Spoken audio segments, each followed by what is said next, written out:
Ta-da! There we go, Tuco. Allez! Allez! Stretch your legs.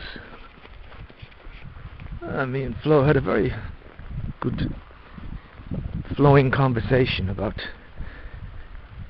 spiritual things, spiritual matters, on this, the 27th of March, Friday. And tomorrow, Saturday. So this Sunday we'll be 2 full weeks off in quarantine. And it's been 2 pretty decent weeks, really. It's lovely. It's lovely out. It's a lovely time of the year. It's breezy. You've got a beautiful, beautiful sky. So I'm going to set this camera up and take a picture every 3 minutes. That should give me maybe 60.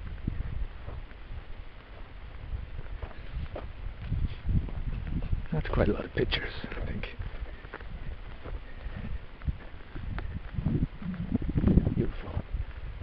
Oh man, the sun is already way across, heading toward the west. March 25th, 4 o'clock. I think it's around 4 o'clock. We've been drinking teas and coffees all day. Hey, I got this camera here, haven't I got my little let's see if this works. I hope the battery still works. My Xinian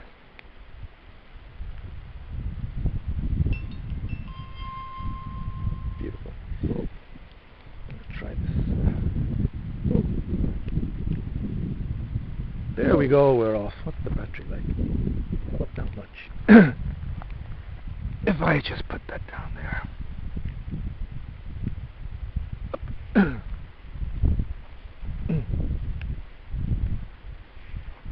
I'm not sure how much it can see down there because of the grass.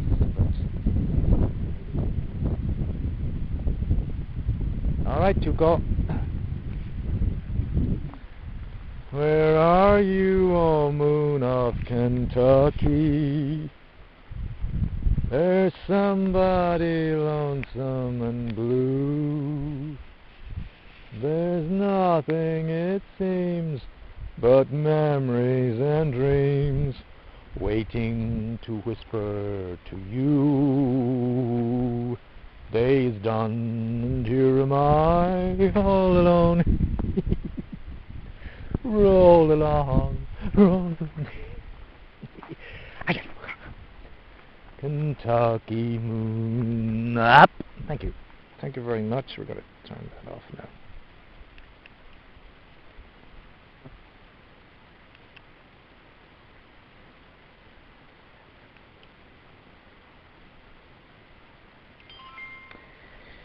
Allez! I would guess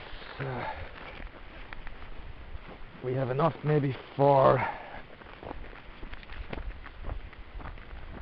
maybe another minute of recording on that little 360-degree camera.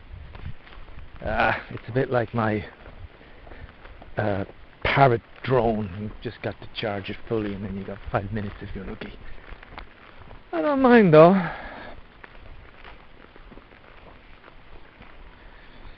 I feel good after that talk.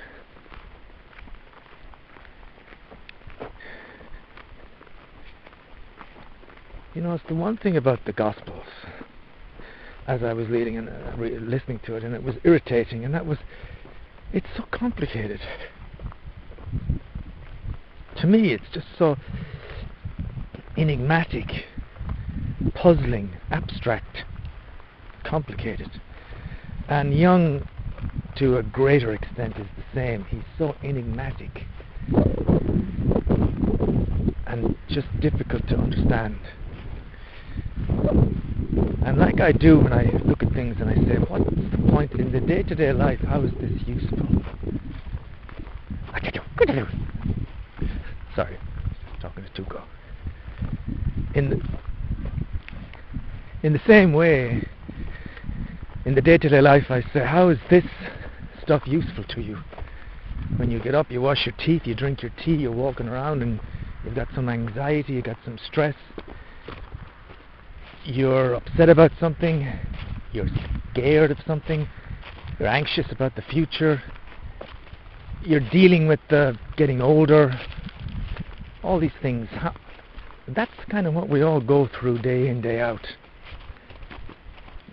They're the things to deal with. So kind of grappling with these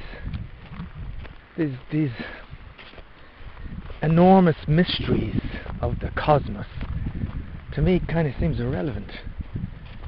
And it's like that with a lot of Jung stuff as well, although I think Jung is one of these guys, at the bottom of it, there's a simple point to it all. He just kind of really elaborates on what he's trying to teach. Because he said his is about penetrating the personality and trying to create a union in the psyche. That, you know, when I find things, man, that tree, it looked like a person. It looked like a person sitting down. God, that gave me a bit of a fright. I'm going to the same place that I go to put the camera, and there's a tree which is just the bit left has been cut down, but it looked like a man kind of kneeling down, like a holy man.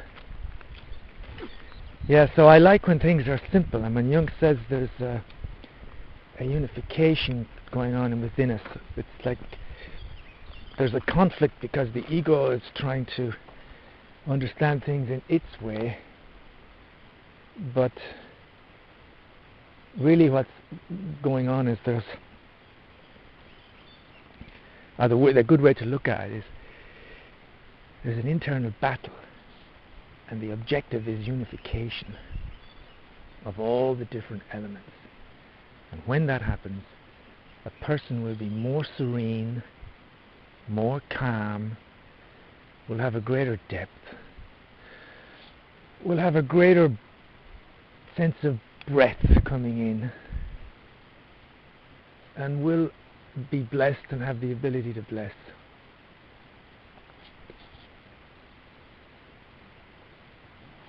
Yeah.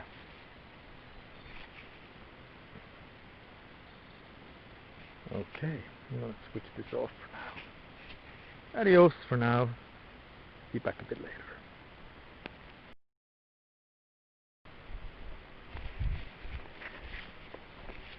It's a very still day, this 27th of March, and I feel very rested.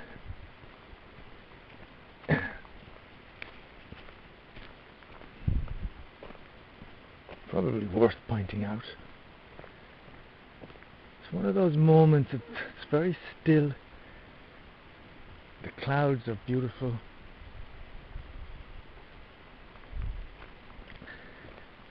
And there's a calmness in the air, which I guess it means I'm calm myself.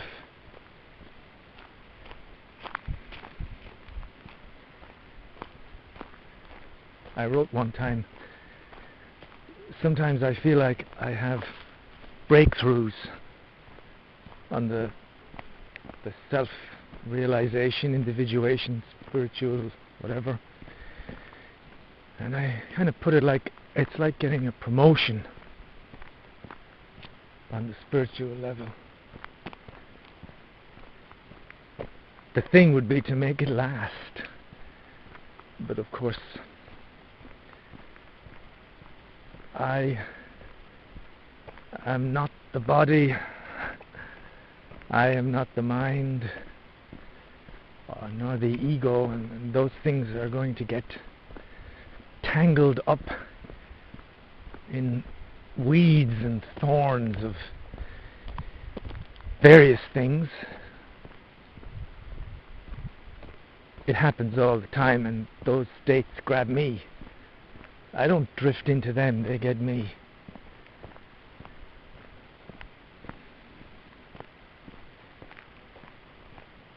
But the most helpful thoughts that I have on things is when I think about the sense of dropping off.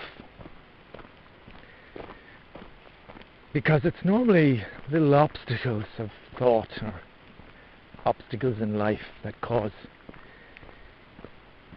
the contrariness, the vexation. But if you drop things off and you think, it doesn't matter, that for a very trivial example, Transport Fever 2, it doesn't matter. It doesn't matter if it works or if I play it or if I don't. There's bigger things at play. It doesn't matter if I don't go for a walk to the Connemara today or tomorrow or the next day. It doesn't matter that I don't know what I'm doing for the evening. It doesn't matter that I'm idle. There are bigger things at play. Thought is a thought, real is real. An attitude can be changed. Concentrate. There's all that. But for me, the dropping off is a very simple thought. It's the what do you really need? Couldn't you just sit down in a chair and relax and meditate if you needed to? You've got enough inside you to work with. But what about getting old? What about those girls that saw me as an old man? What about this flu, this covert corona thingy? Tuco, allez. What about all that? And I would say they're thoughts. Real is real, a thought is a thought. Don't engage with them, don't play with them. In Drama Centre they used to say, don't play the objective. Never really understood anything that people said there. But in real life I can kind of think, don't play the thought. Don't play the nasty thought. Just accept it's a thought, it's not pointless. If it starts to bother you, drop it. Why would you bother yourself?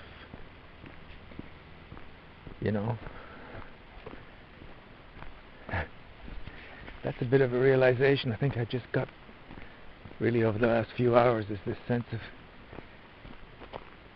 things shouldn't be this puzzling and complicated. The philosophy of a good life,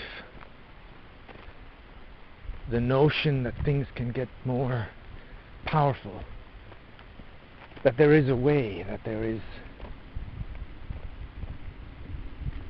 a path. Over here, Tuco, allez, good boy, stop.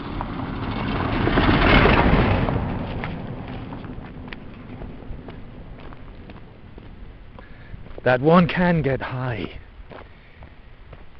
in normality, and that the faculty within can grow and grow. And as long as the ego is kept firmly under control, life can be a joy that just keeps getting better and better and more interesting. And things that didn't interest you one year, well, suddenly they all interest you now. And there's no limit to what you can make or create. It's endless because you see potential everywhere. And so you can never be bored because there's just too much interesting creative stimulus around to work with. And so when listening to the Bible or reading Young, if it all becomes really complicated and gets to the point where there's no joy in what you're reading, it's just infuriating and vexing, then you should just stop it and say, this is too complicated. What I want is simpler than this. Because what I want is that day-to-day practical advice that will allow me to grow in spiritual power and gain more and more and be able to cope more and more with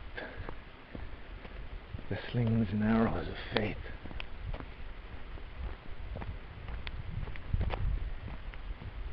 But today seems like a good day. Like I said, I can only describe it as feeling very rested and not being not finding it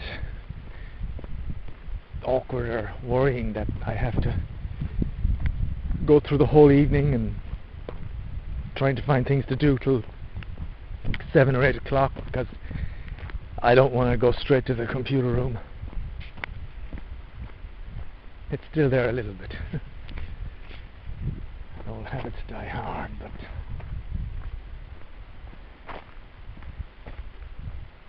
the days go very quickly. Like I said, it's already 2 weeks, almost 2 weeks of this lockdown. And it is a time of looking inward for people. With me, I'm always looking inward.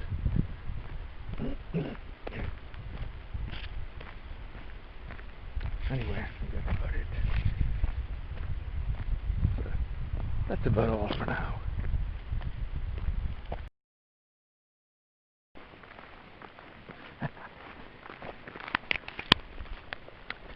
Well, I guess it's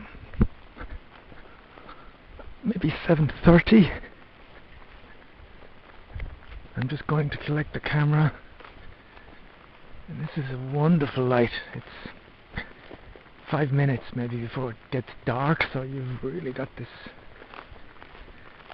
almost surreal kind of light. The other thing is that it's really, really calm. There's no wind,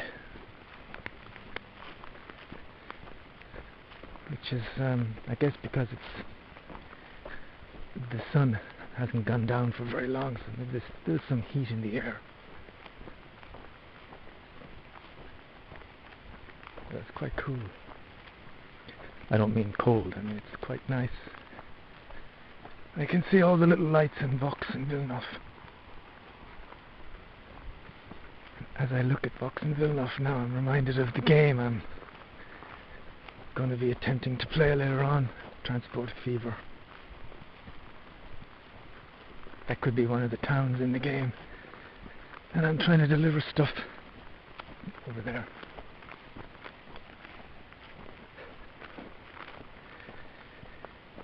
I should prepare myself for some kind of frustrations, because whenever I look at people playing this game, it seems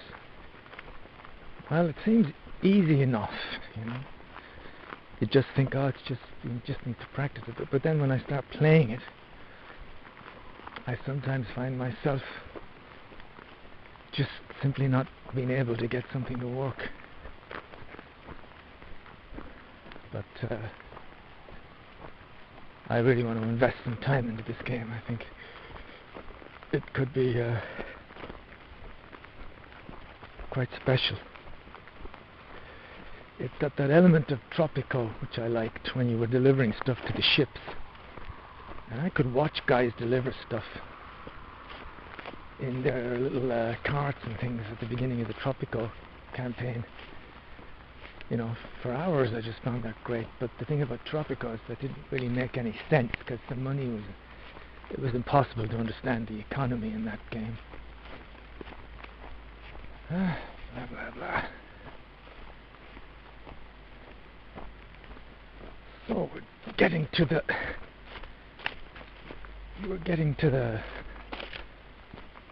thistly part of the field.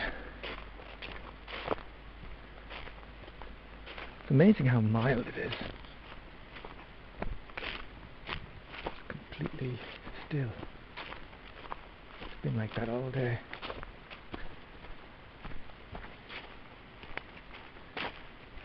Calm.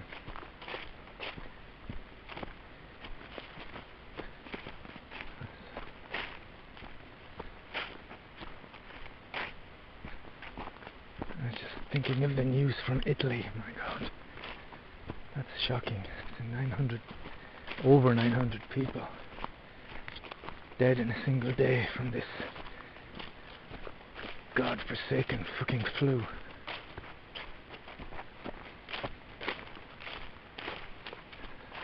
Awful. An awful sense of foreboding as well everywhere because I don't think there's any way to reverse these trends at the moment. That's the scary part. What's happening in Italy now is a fair chance of happening everywhere. Anyway, I shall sign off for now. Press the wrong button.